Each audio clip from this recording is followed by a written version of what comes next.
Good day, everybody, and thank you so much for joining us back on Splints and Whiskey. My name is Liz Arts, and I am super psyched to be here. And today we are talking to somebody. I live on the East Coast, and I am so stoked that I'm talking to somebody from the Pacific Northwest. His name is Doug Beardsley, but you're never going to hear Doug again for the rest of the call because we've realized that everybody calls him Beardsley, and that's the deal, and that's what I call him. And he just found out that recently a friend of 5 years didn't know his first name was Doug. So, to the cast and crew and to everybody involved in Splits and Whiskey, meet Beardsley. He's going to introduce himself to you because this guy has a killer background and a killer record, and we have been super friends. We were introduced by someone that was actually on the podcast before, and then we got to know each other, and then thankfully he's agreed to be on the show. But before we get started, before I have you introduce yourself, buddy, I want to thank our sponsor. Our sponsor is Life Autonomous Care Consultants. Life Autonomous Care Consultants is a company that sells to the Department of Defense as well as to first responders, EMS, paramedics, guardians, SOF, goodness gracious, corpsmen, the whole world, right? We sell to pre-hospital all the way up to the medical treatment facilities for the Department of Defense.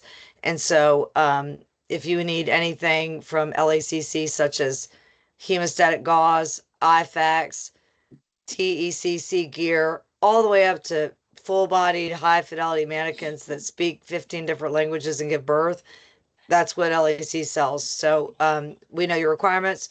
We're contract specialists, and we know procurement. The best way to ever reach out to anybody in this community is by going to www.thelizarts.com. It's just the easiest because that way you can see the foundation that we have and everything, all the proceeds that we do from Splints and Whiskey or from anything like that. That all goes to first responders for them to have training. So that's under there. LACC is under there if you need help with shopping for your gear. And then, of course, Splints and Whiskey is under there as well. So you can find all three in one place, www.thelizarts.com. So thank you to our sponsor. And now that shameless plug is over, it was a big mouthful. And I mean, I know the girl, right? It was just a Oh, big mouthful. But Beardsley, introduce yes, yourself to ma'am. our awesome listeners, man, and just tell me, if you don't mind, your background up until now, because I mean, I know you're still working, but I want to hear it Yeah. all. My name's Doug Beardsley. Boy, I've been in EMS since 1991. I blame my mother, God rest her soul. She was the one that said, "Hey, you'd be a great medic." And of course, being the 18-year-old testosterone boy, I was like, Whatever." And then, as fortuitous as it was, I ended up seeing a ambulance company across the way, and I walked over and said, "Hey, what would it be to take to be a basic EMT, which is the lowest level of training at the time?" And they said, "Oh, well, you got to go to this school." I ended up going to a school, North Seattle Community College. Cool. 3 months, 600 hours is the basic EMT course. And they kind of gear you to the basics of, like, stop the bleed, patient care, evaluation, kind of a gambit of all the normal stuff that most first responders do.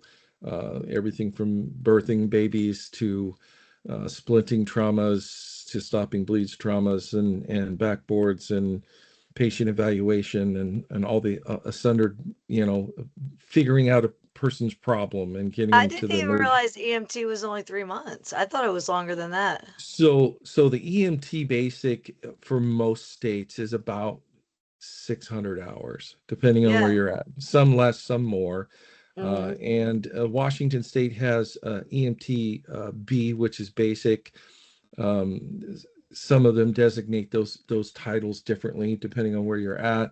And the basic overview is it kind of goes like this. CPR is your first one, like that's just a CPR card, and then there's first responder basic life support, which involves adult and pediatric and child Yeah. CPR with choking and evaluations of some basic, depending on who you get the learning from, some basic trauma and a recognition of stroke and heart attack.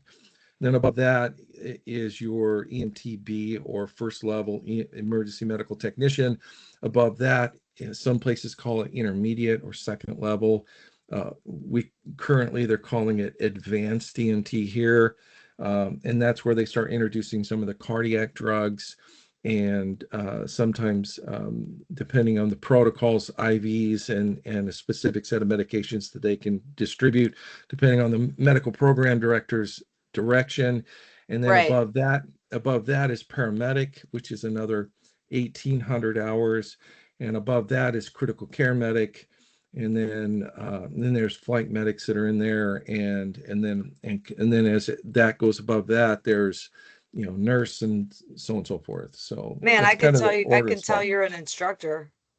Ooh, Lord, That was too really good for the too many layperson. years of 10 plus years of doing that. So but I started as an EMT in downtown Seattle, doing 12-hour shifts and probably 15 patient contacts per shift.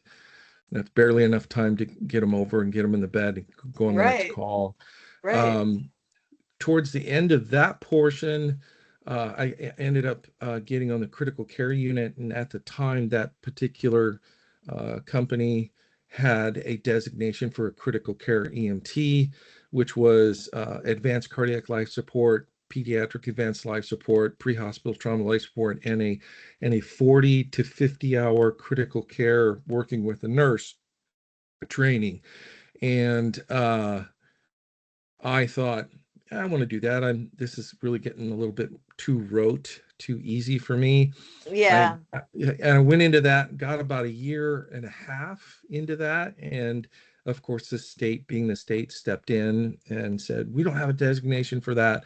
And instead of the company saying, hey, okay, what designation do you want? Can we give them more training so we can keep these people? They decided, and I said, well, I'm not going backwards. So at the time, the minimum amount of time to apply for paramedic school was 3 years, and I was just over that with all these designators already under my belt. And I applied for one of the 3 local programs, Harborview, which is a regional level 1 hospital, which just means they have the availability of a certain number of physicians at 24-hour basis. And then the other one was Tacoma Community College, based on down in Tacoma. And then there was a third one, which when I looked at it, I was like, and I don't want to mention names because I don't want to trash on anybody, because it's their program. They're not around anymore. And I chose Tacoma because it was an overview. They were just starting to get into the national EMT certification, not as important back then as it is now. And I thought 3 years, maybe they're not even going to take me. But as I went through the process, they were getting more and more quiet, and I thought maybe I screwed this one up. So I asked point blank, I said, am I doing something wrong here? Is there something off? And they said, no, you've got just about every certification and you've had so much patient contact. Yeah, they're like, there's something that's too on. Yeah, you're what we're looking for. I'm like, oh, well then great. I feel better already. And then I started my paramedic program, which was 1,700 hours minimum. And I think I hit 2,000. And on top of that was working nights, weekends, 3 14-hour shifts while going to school days, Mondays through Friday, including trying to get clinicals. Yay me. Oh my gosh. Oh my gosh. And then what, paramedic Well, man? yeah, I stepped out of that, and I got the first little bit of firebug because one of the ride-alongs on a West Coast city and a Cordis, I was riding as a paramedic student, and they were one of the few that allotted me to do 2 or 3 days at a time at their station to get some of my time frame stuff. And they would allot me to go to the house fires and some of the other fires to be a paramedic student on scene. And I thought, well, this is kind of Almost like it cool. was like a preceptorship, sort Right. of. Yeah. Yeah. And if I say endo one more time, please tell me to stop doing that. It's kind of Okay. ridiculous. I'm trying to organize that stuff in my head. It's been a while. So the Well, no, I'm asking your entire life story, and yeah, and so sorry putting about and that. putting it well and putting it in a chronological going back, 33 years to try and figure out where all those things fell into place. Uh, Little daunting with not enough caffeine on board. But that being said, when I was there and I saw a couple of these fires, I thought that would be interesting, but I didn't pursue it at the time. When I first came out, I went into Pierce County, which is the Tacoma area, kind of where I went to paramedic school. Yeah, And I'm a huge fan of Tacoma. yeah, it's a really unique little town, and the Yeah. towns surrounding it. Back in the heyday, Lakewood, which is a little south of it, was the gun and knife club of the whole area, and then they had their gang warfare stuff going on in Parkland, Spanaway, and such. But I again jumped back into private ambulance at the time. They were still first response when I first got out of paramedic school, though the firefighters that went through that program with us were the first batch that came out that were starting to try and be the lead of EMS in Pierce County.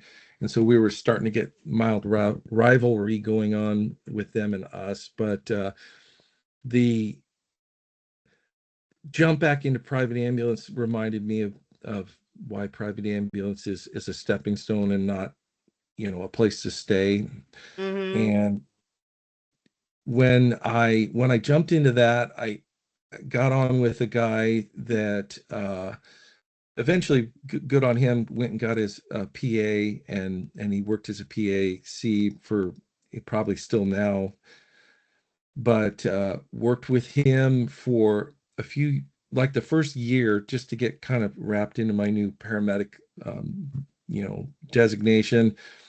Um, Finally, at some point in that working Tacoma, I worked just about every corner of Pierce County in the first couple of years of my paramedic life. Mm-hmm. Um, I uh, I finally started getting the bug of wanting to be firefighter, and so Yeah. I hooked up with Lacey Fire District 3 because they had paid part-time. There's three designators, in 70% of firefighters in the nation are volunteers for the most part. I know, which I think And is so unbelievable. right, and people that take their own time to go do, the care of the public and stuff. It's pretty impressive that anybody would do that and not get a whole lot of money or any money at all just to Right. just to take And care of people. also, I think that what's really funny, that I did not learn until a dear friend of mine, he was a paramedic and then he joined fire, like Hmm. kind of like your story. Well, I didn't realize that the majority of their calls, because, a civilian, we're going to watch TV. We think that there's a fire every 5 minutes. No, I mean, Right. he Boston said, I Fire, a wish. fire every shift. Yeah, he said, right, right. He goes, I wish there's a fire. He spent the majority of his time, inside of someone's house, Yeah, with diabetic foot and syndrome yeah, X, and yeah, lupus and just, yeah. those sorts Heart of attacks, calls. cardiac arrest, traumas, Yeah, all this stuff. It is really funny when you break it down that the fire service works so hard to make people safe that they almost put themselves out of business. You yeah, know, between all the regulations for house and house building and fire suppression and all the sundered uh, things that they did to make people more safe, they actually reduced the number of fires greatly, which good on them, but then in turn changed kind of the dynamic of the fire service in general. wow, So that's a thought I would have never thought about, but that's a true statement. I yeah, I have my real estate license, so it's thinking about that is that's really, really interesting. Like a selling point to sell a house would be those things, but you're yeah, right. It's selling yourself out of and and I think you and I both know, when I'm sure it's like this in your area, I know it is in mine, that when a fire station is hiring, or there's a line around the building. Yeah. It's not Yeah. like isn't that always like that? I mean, it's kind of like a So dream. I mean, you really hope you every get in the academy, right? Like you're like really hoping. everybody that ever asked me to get back when I was still firefighter, how do I get in the fire service? And I'm like, well, patience. And they're like, what are you talking about? Like, you got to do a lot of volunteer work. You got to get some of your fire stuff out of the way. You got to get your EMT at least out of the way. And you've got to do all these things to pad your resume, because a typical a typical fire department will have maybe 15 positions depending on their size, and they'll get 10,000 applications. And I they have, know. yeah, and they've got to wean it down and wean it down until they get their, you know, 50 to 100 guys that they're really going to interview, and then do all the interviews and go through the interviews and try and wean out the guys that they're going to put in these positions, or at least offer the position. And so I said, typically it takes most people 3 to 5 years I was of gonna say 4. Yeah, constant testing, and yeah, getting, like, even when I started applying, and we're not even to that point yet. Like, I literally got on at Lacey Fire District 3 as a paid part-time guy, and the requirements were this number of hours of training, one 12-hour shift, one 24-hour shift, and it's got to be at one of the main stations. And we manned this a station that doesn't exist anymore, off in the Nisqually Cutoff Road, Station 35. That was like, we probably did 1 or 2 calls at that station per day as a rotation, and we had to break in and do it and meet a certain number of calls per month as a paid part-time, yeah, while I yeah, was working full-time as a paramedic in Pierce County. yeah. There's not much that makes me speechless, but I'm always speechless by this because I share with you before, like I'm not a mom, but I'm a youth director, so I feel like I've got the United Nations under my belt, right? I Oh mean, yeah. most of my kids have kids now, or they're Marines, or they're whatever, Yeah. because I'm Yeah. getting old. Yeah. Um, but You're when I what, 22, right? Just Oh over. my God. You've just shot up the charts of my favorite person. Viral alert, viral alert. Oh my God. Beardsley he knew my age perfectly. You're obviously psychic. You're obviously psychic. Um, Actually, I'm 23, but it's Okay, cool. Who's close counting? enough. I was Yeah. close. I just had a birthday, so Yeah. that's why. Well, happy Um, birthday late then. thanks. It's in May.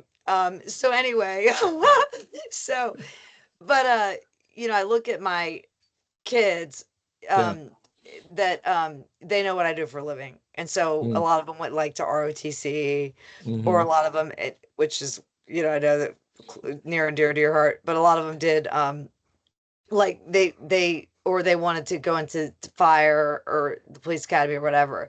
Hmm. And they know who I get to work with every day, because Hmm. if I can't be at youth group or something like that, it's because I'm at Fort Bliss, or I'm at Fort Hmm. Lewis, or I'm, Yeah. somewhere else dealing with, a bunch of these badasses.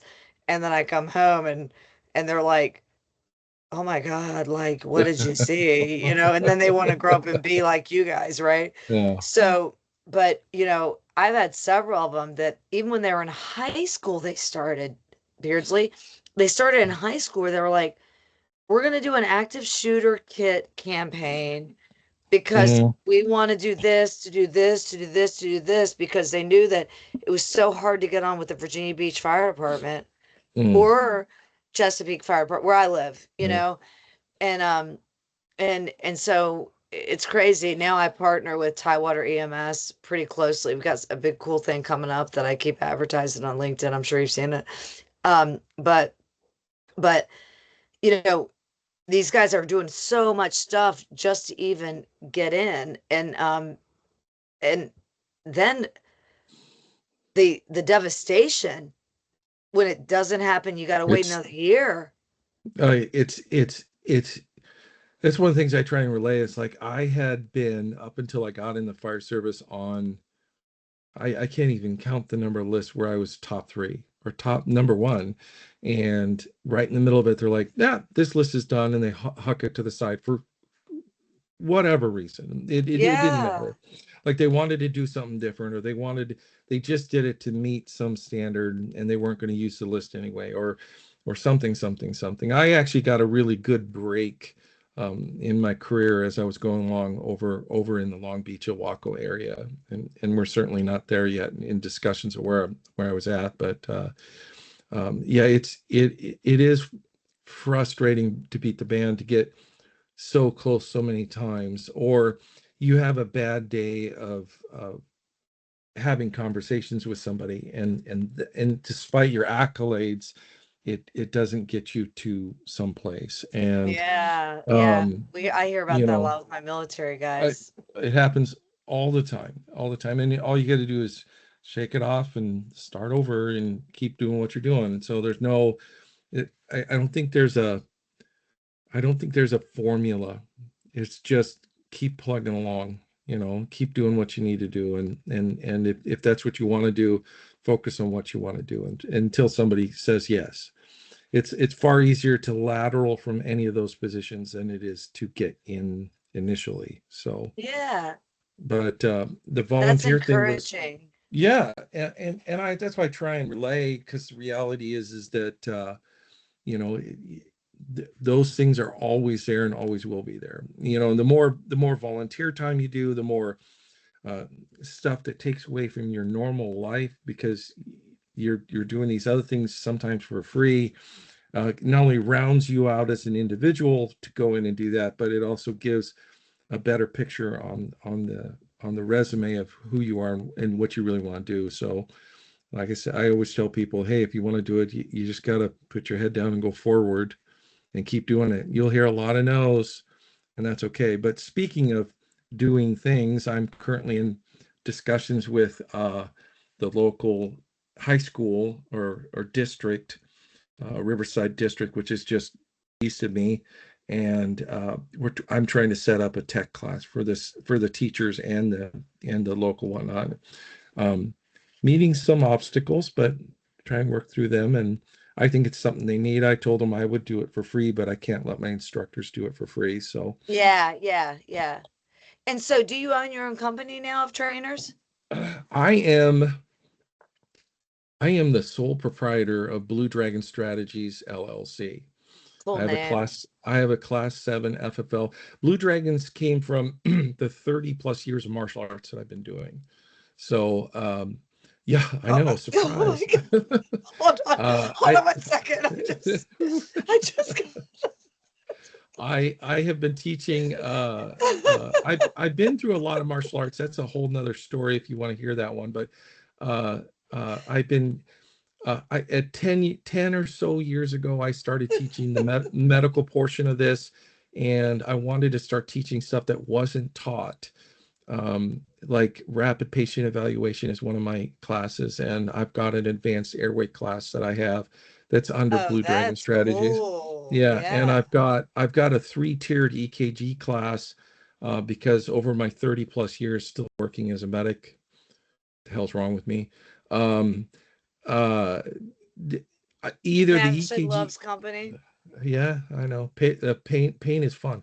The the EKG classes were either so basic it was killing the people that were in it, or it was a open up the deluge hose and it was too much.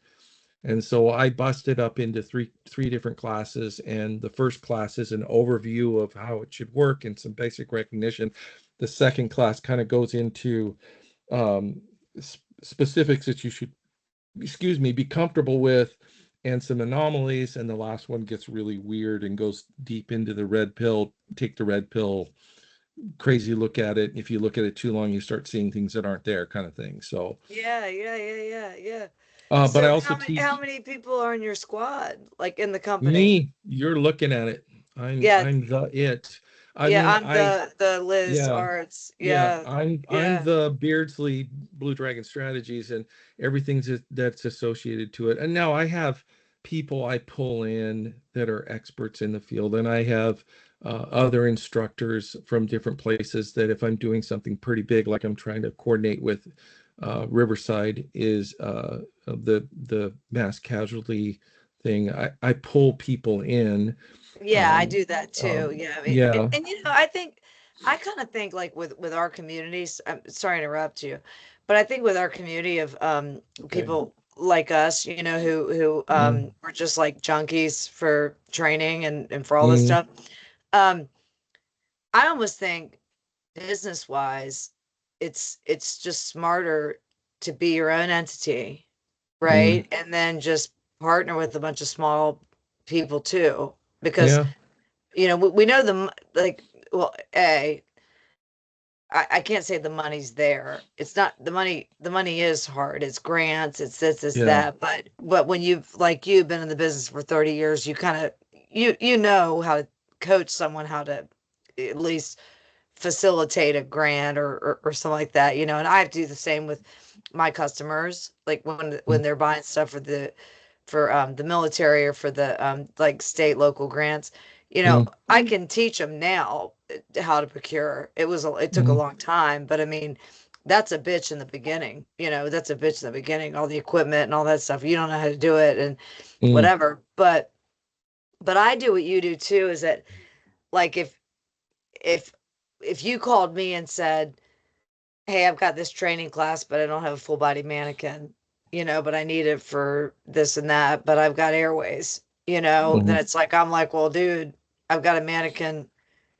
My guy out there's got a mannequin in San Diego. He could drive it up, or, mm, whatever. Like, and we mm, all kind of like split it together. And then you can, and the podcast, actually, I've watched it happen where some of the people that watch each other, they end up mm, getting each other's info, and then they're like, will you teach the class on airways, please, for mm. this? And will you teach it on this and this? And so it's a good networking gig that way. But I do think that that's so smart. And I love the name Blue Dragon. Thanks. Yeah. Yeah. I mean, I didn't realize that, you were No, it's Danielson. oh, I yeah, I started that stuff in when I was 16, and I did the typical judo and karate and taekwondo, because that's what was available at the time. And then that ran me into some northern Shaolin kung fu stuff, and then I ran into a couple guys that were different systems, Wing Chun Kung Fu and Bujinkan Budo Taijutsu. And I've been doing those two since. And I still know the other stuff, like I've done, the five animal forms and drunkards boxing and monkey kung fu and some other stuff back when I didn't realize the absolute amount of effort it would have taken to keep that up, no matter how, your damaged body, aged, whatnot. But the two that I kept, I could do until they decide to, play taps and bury me. So I'm okay Oh, with I the. love that you said play taps. Yeah, yeah. Well, if Mm. for me it would be bagpipes, because I play the bagpipes. So Okay, okay. If you don't stop, I'm gonna jump through the computer. I'm jumping through the computer. Okay, if you don't stop, this is enough's enough. Ladies, uh, ladies, hang up now. He's probably gonna tell us some other stuff. Good God. Good God.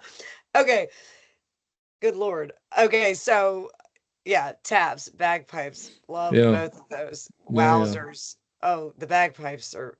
I play the guitar, and if I could play the bagpipes, I would die. But please tell me wear a kilt when you do it, and if you do, Oh, then absolutely. okay, I'm moving. I'm My moving. my my background is Nordic, Scottish, some English, and some Germanic.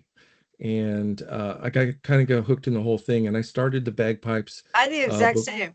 That's so weird. I'm oh the yeah, exact same. Yeah, oh, weird. I don't have any blonde hair though. Even when I was young, when I was super super young, when I was 2, it was stark blonde. But Well, my um, grandfather was my best friend, and he's mm, in heaven now. But he told me that God rest his only soul. makes. Oh, amen. Yeah. He's with us right now. But he told me that because he was so smart, that God only made so many perfect heads, and so the rest they cover with hair. Right. So Uh, whether so I'm just waiting for mine to fall out, but it's not perfect yet, but So do you you want the story clearly of the have first made time I it. cut my hair? Cut my hair. Yeah, don't, So yeah. when I was a brand new paramedic in Tacoma, I kept buzzing it shorter and shorter and shorter. And one day I decided, screw it, I'm just going to start shaving it. And I shaved it. I shaved it down. I thought, "Man, I like this. I'm going to keep this for the rest of my life." And then proceeded for the next probably 40 shifts of people reaching up and touching my head. Every single hospital. And I'm like looking at them, and they're like, "I don't know why." I'm like, "Okay, you gonna be okay with yourself?" Yeah. And then the beard had to come because of the Nordic stuff. When I finally Right. got out And of then the, you're like, I mean, you're like going, yeah, hey, we're paramedics. Like, hey yeah, guys, like, could yeah, you like lay off the yeah, germs? yeah. Could you do that with a glove? So I had a doctor that probably spent 5 minutes, and I kept going, "Are you okay?" And just had her hand on my head. I'm like, if this is doing it for you, okay, but it's getting a little weird.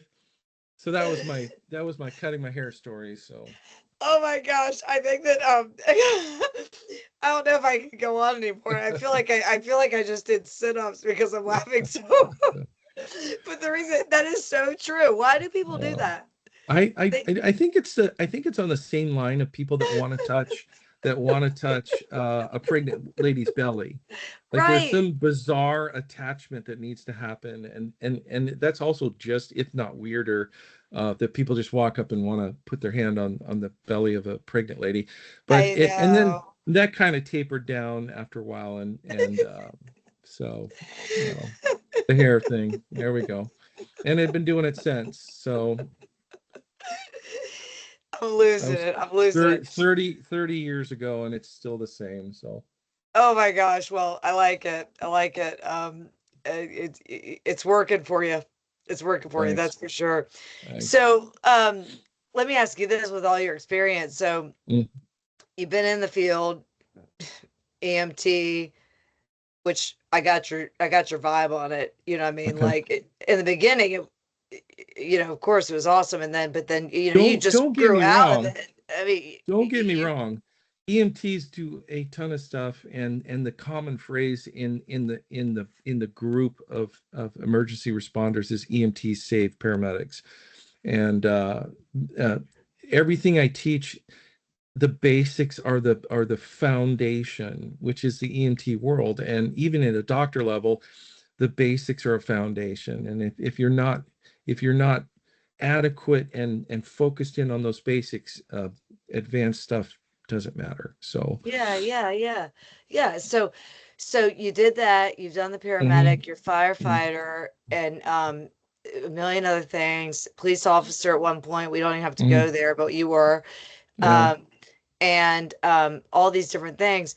And then now an entrepreneur, trainer, Blue Dragon.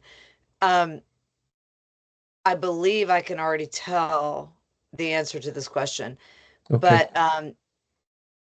do you have a favorite gig out of all those? It's probably Wow, instructor, right? that's a hard one. I would have to say that because of my lifelong passion of martial arts, which is still instruction, uh, and teaching, and seeing that light come on when you get something across to somebody, is probably the two, um, on the top two. Yeah, like But the but most but stimulating. I can't shake the paramedic, because even though I was a cop and a firefighter and all this other stuff, and I retired in 2023 from the fire service, my paramedic brain said, "You're not done." And so now I do part-time work as a paramedic, 12-hour shifts for Stevens County, which is just west of us. And I still do that and still I enjoy it. have a It's a, dear friend like that right now. yeah, He retired. retired. Yeah, define retired. Yeah, he retired. We're actually going to watch the football game, but he retired to go back to where he first was a volunteer, Oh wow. Okay. just so he can run I don't even know what he Yeah. does. It might Yeah. be, I don't know how many shifts it is a week or what, but Yeah. but he's retired except but you know, you can never leave. But to me, you're super like Zen, and that's the martial arts in you. I appreciate that. Internally, I'm not Zen at all. I'm a freaking spaghetti mess. So Really? Have you ever yeah, there's suffered from PTSD? I Because I that's a caught trigger it. and you don't seem like it at So all. so martial arts wise, I put up a presentation of being the calm, collective guy, but there's two wolves inside of me, and one's a super nice one and wants to lick your face, and then if your energy changes to the other one comes out. And Mm-hmm. some of that's the martial arts, some of that's the police thing, some of that's the years of fire thing, some of that's the absolute years of I was a black cloud. I don't know if you ever heard that term thrown around a lot. Yeah. If I showed up at a shift, very typically people were like, "Oh crap, here it comes," and sure as shit, the first call would come out, and all of them were. A good example is in Edmonds, the paramedics would get together for what's called run review, and we would go over calls and stuff and say, hey, what did we do good, what did we do bad, what could we do better, what could we do different. And everybody was bitching about no trauma in Edmonds, and I'm like, what are you talking about? And I started naming them, and I was on every single one of them, and those were the trauma calls, and or the cardiac arrest, or the stuff that was going on. And So when they so called you Black Cloud, they weren't saying, "Oh, here comes the asshole." They were nope, saying, "Uh-oh, here he's comes the bad here, calls. bad Yeah. karma," or Hmm. whatever. Or like, yeah, the bad call's coming in You because, know, yeah, because okay, I'm here, gotcha. because I've shown up. Yeah. Yeah, yeah, Matter of yeah. fact, my first day as a paramedic in Pierce County in Sumner, just down the street from Buckley, where I got my original police certificate. Um, I walked in, and the field training officer said, "Oh, good, a rider. We're not going to do anything." I'm like, and I didn't get out the phrase, "You're talking to the wrong guy." I got out, "You're talking to the," and the tones went off, and I said, "And it starts." And off we went. And the first one was a shooting, and the second one was a freaking car wreck, and the Oh third one was cardiac gosh. arrest. And by the end of the cardiac arrest, he walked up to me, signed all the paperwork, he handed it to me. He says, "I've seen enough. Please go home." And as soon as I left, they were dead the rest of the day until the next morning. And Weird. I got used to it. It was a strange anomaly that was attached to me, and I don't know if that was because my capability of dealing with that, and thankful to all things that are holy that I am that person. But I did reach a point where I was realizing PTS stuff, and because I realized it early in some of the stuff that was going on in Washington State, I was the guy that fell into the hole. So I wasn't taken care of per se, but I was not ignored. And so I talked to a bunch of people on how to walk with those nice demons and hold their hand instead of fighting Yeah, against good them. for you. Yeah, and I that's another thing I relate to people too. It's like it doesn't matter what it was, talk to the peoples, because it's super Hmm. important. And 31 going on more years later, I still have those skill sets from the people that I talk to, and I give accolades to the one guy that was like, "I don't know why they're ignoring you. I'm not going to." And so, and he gave me a lot of really good tools to mitigate that stuff. Does it rear its ugly head once in a while? Absolutely. They're my demons. They'll show up once in a while, and Yeah, they and I will. spend yeah, and I spend time giving them a hug and saying it's really nice you're here, but let's just hold hands and let's walk together and not fight against each other. So but it is an ongoing thing. I think there's more awareness now, Mm, and and there's still an old stigma of buck up. mm, When I first started, it was blood up to your shoulders and shut up, you're okay. yeah. And at least now they're doing more. No, even if you feel okay, let's talk about it and let's walk through it, which is a good start. I suffer from PTSD, and Sorry to hear that. I don't use D anymore too. I was like you. Yeah, Someone taught me to cut off the D, it's not a PTS. disorder. It's Yeah, a thing. it's forever. Yeah. And but I did this cognitive behavioral therapy thing, but it was a trauma narrative, right? Hmm. And I've never shared this on the podcast. Podcast people know that I've got PTS, but Hmm. but when I went through this special sort of, see, I'm really good at masking too, because, Mm. and so are you, we're medical professionals, right? Yeah. Well, prior to me coming into selling to pre-hospital and DOD, I Mm. sold to psychiatrists. So don't you think I can walk into a psych office and if I'm And a say, hey, patient, I can be everything's, perfect? yeah, Yeah, I'm in right. sales, right? Yeah, right. So it's crazy. So anyway, but when I realized that, like, my life had become unmanageable because this PTS, Mm. I had an event that happened in 2021 that was it was so profound. I'll tell you off the record about it, but it was Yeah. profound. And anyway, so I and I only told my it was by police officers. So Mm. I only told my guys in green, Mm. my Local corpsmen and family. Local my family. army people that Yeah. I, Local I couldn't brothers and trust. sisters. Yeah. Right. My DOD people. Hmm. I couldn't trust there's no way in hell I was gonna trust anybody, a cop in uniform. Every time I saw one, I fucking freaked out, right? Yeah. Yeah. So I started doing this now how amazing has it been for 3 years that after that therapy that I'm able to launch a company where Yeah. I'm selling to EMS, first responders, and law enforcement. You know, Yeah. I mean, that's how well therapy works. And, Mm. that doctor looked at me when I came in and he goes, I can give you a pill or I can give you a plan. Mm. This is a guy who Choose gets the paid on plan. writing pills, right? Right. And Yeah. I go, plan, please, Yeah. and I'm so thankful. But does it rear its ugly head sometimes? Yeah. Oh yeah. Oh yeah. It Oh doesn't yeah. go away. That's No, why we it's took the there. D out, Yeah. Yeah. you know? It's not a disorder, it's not a syndrome, it's yours. And you should learn to be okay to have it there. You know, we were Mhm. people in those scenarios were chosen to be the people that can bear that and be part of that, and learning to be okay with having it, and walking through it And then you can is carry the super important. torch. Yep. And hand it Yeah. on to other people and say, hey, this is what for me, Yeah. uh, Yeah. but People look at you, I'm sure, and they think, man, you're a warrior because you look like they one, look at me and and go, Jesus Christ, and he's a bear and scary. right. And you're like going, well, if you knew what was going on, sometimes in my head, what the hell, right? And yeah, Yeah. people look at me, I'm a cheerleader, right? They're like, Yeah. yeah, because Yeah. I love everybody and I love everything. But Yeah. that doesn't mean that I love me Yeah. when those times are bad. You know what I mean? So Yeah. it's kind of cool. All right, so wow, it's funny how sometimes it always ends up going into mental health. This is so cool. Um, Yeah. so tell me, these days, what are you excited about? I mean, you're in kind of a locality where you're near Oregon. Oh no, it's I just as don't want bad to here.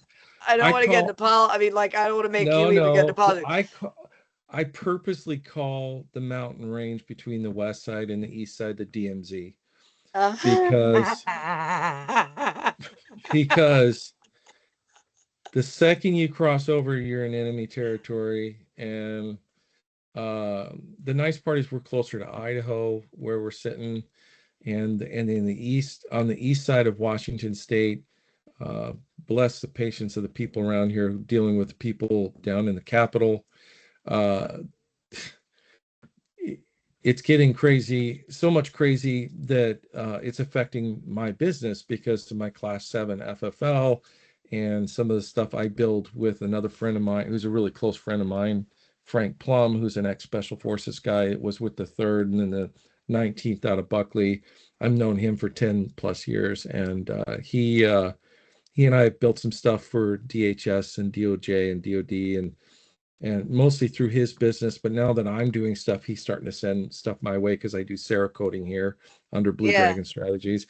And we're talking about building some stuff. He's got some really cool stuff that's come out, including his reticle under Plum Precision, which is an amazing reticle that can do stuff that the normal human would take more time to do. Including the one time he walked into a long range course in Yakima area, and we pulled out our two 16-inch barrel rifles with his reticle on top. Everybody's got their 24-inch barrels doing their dope, and we were like 100 yards, blam, 400 yards, blam, 200 yards, blam, 800 yards, blam. We shut the whole place down. People coming over to figure out what we were doing. It was like, it's not us, it's the reticle. And the coolest part is a guy that was from the Vietnam era, Marine type, sat down, did the thing. We schooled him on it, and he started hitting targets. And he spun around to Frank. Where the hell was this when I was? He goes, I wasn't born yet. I wasn't born yet, dude. Which was a great day, but it was good R&D to take these 16-inch barrel rifles and see the reticle working. But that's the kind of stuff that and building some stuff here and Cerakoting, which, because I'm a kind of an artistic guy too, and I enjoy that portion of it, getting that business going, which has been the last year or so. It's been pretty rough, just because trying to coordinate things between stuff that I don't do, like websites and advertising and stuff and whatnot, and then getting some of the classes stuff going. I've got a wilderness medicine survival course with a 25 years. Cool. Yeah, 25-year SEER instructor that lives here, worked out of Fairchild, the SEER instructor stuff they did here. I'm gonna adopt you, and I'm gonna do your advertising for you for free, because okay. I'll be your pimp. I'll be your I'll come play the bagpipes for you too. So how about that? Oh my God, in the kilt? Okay, yeah. Yeah, absolutely. Like, okay, word to your mother. Okay, perfect. Okay, I'm in love with you. This is so awesome. Is there, I don't know, I hope I'm not scaring anybody. If you have a wife or something, I'm sorry if I do. Tell her I said hi and that it's all in love. I will. It is. We're just battle buddies, man. We're battle buddies, and this is the thing. I want to have you back on. You have a I've found that paramedics and soft medics too, a lot of people on the show, but medical professionals that are pre-hospital, what I've noticed about you guys is that you're such very good communicators that it makes the podcast really easy for me. Thank you. Sure. Well, it's because you spend your whole life like interviewing the patient of what's going on, and you've got to kind of like figure it out right away. But you offer this like peace, because I do have anxiety bad, and just sitting there talking, I'm like, I said big hugs. There we go. Back at you, babe. Right back at you. I love it. So so any final thoughts to we're gonna, and you stick with me before the show's over, if you don't mind. But give me some, because of the way that I am just feeling led to go with this. Normally I would be like, hey, what's your final thought on life or whatever? But no, I'd like for you to give out a thought to people who are thinking about getting into this industry, what you're doing, what like that first responder, because we're losing people, and especially where you're living, and with the world being so crazy.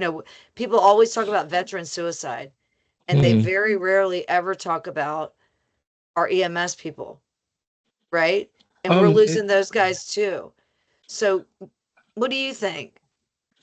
I personally, there's two bits of advice that I give specifically for paramedicine and first response. The first and foremost is, please don't ever look at it for the money issue.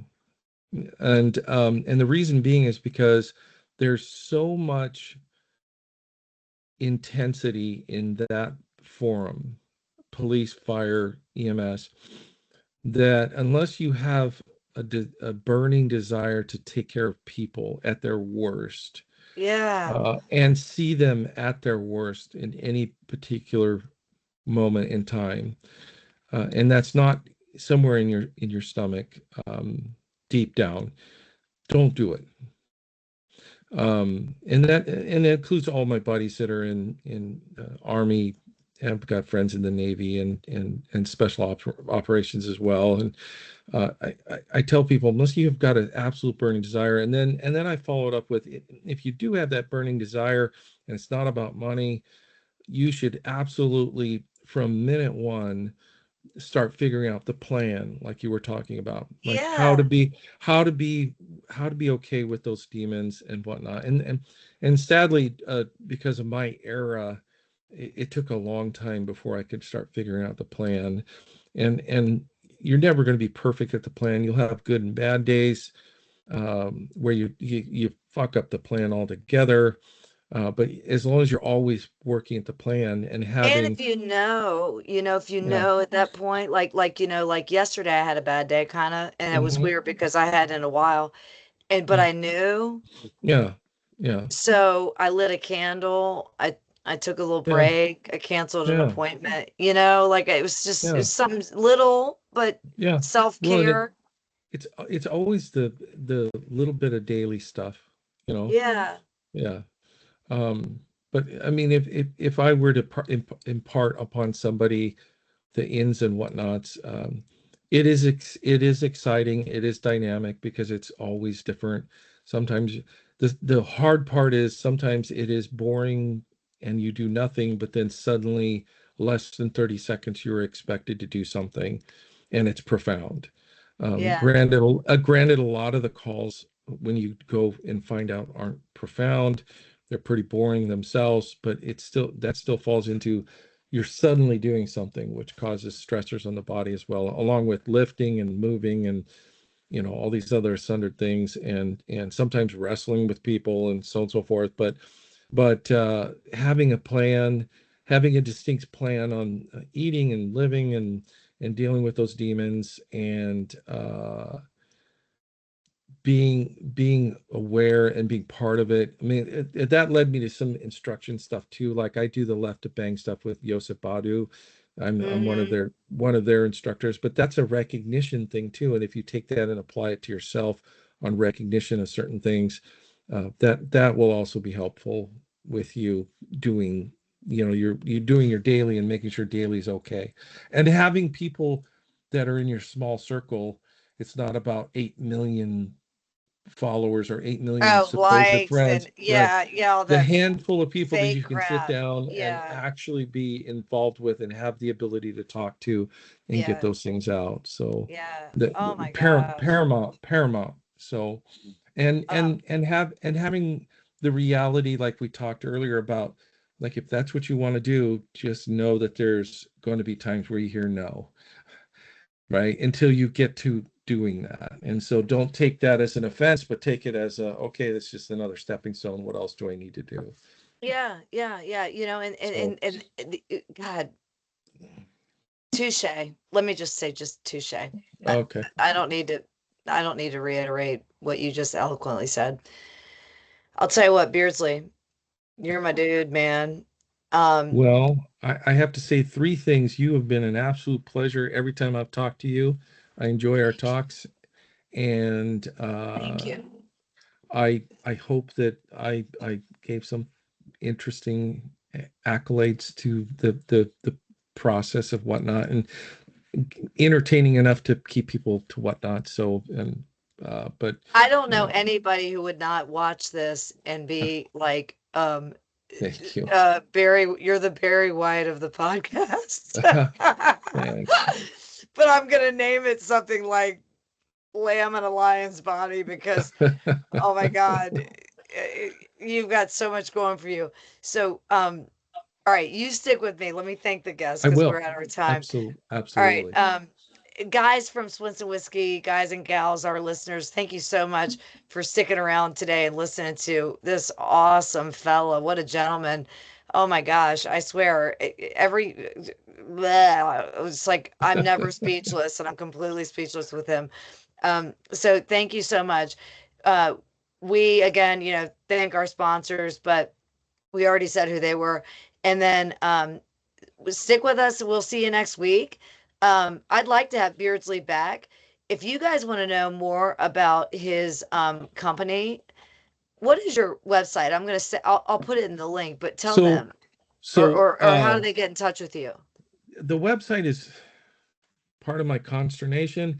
It's a work in progress. It's getting better because I've got somebody, thankfully, somebody led me to something else, and it at least gives a picture of the whole thing. It's www.bluedragonstrategies.com. BlueDragonStrategies.com. Okay, good. Yeah, yeah, BlueDragonStrategies.com. Okay, good.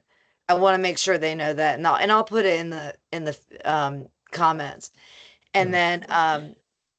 then I, guys, if you have questions too, Beardsley just he's been he's been in not like so many different spots that I really think that if you heard something today that had to do with mental health and you want to reach out to a battle buddy, he's a paramedic. He is a medical professional. And so if you need to get to him through me or through Splints and Whiskey website, please do. I always say that I'm a little flirt, and I always say that the hottest thing that any of you warriors could ever say is help. That's the hottest thing. That is what a lion does, not a lamb. All right. So let's get out there and let's help ourselves and help our battle buddies. That is the deal, dudes. All right. But in the meantime, Beardsley, thank you. Thank And you. we're It's been awesome. lifelongers. Oh my God. Absolutely. Yeah, we are lifelongers. And then you stick with me and Okay. Splints and Whiskeys people, we'll see you next week. Thank you so much for watching again and listening. And we look forward to bringing on another cool guest next week, but I'm not sure who can top this wonderful man. So anyway, you guys have an awesome day. Hasta la vista and rock on.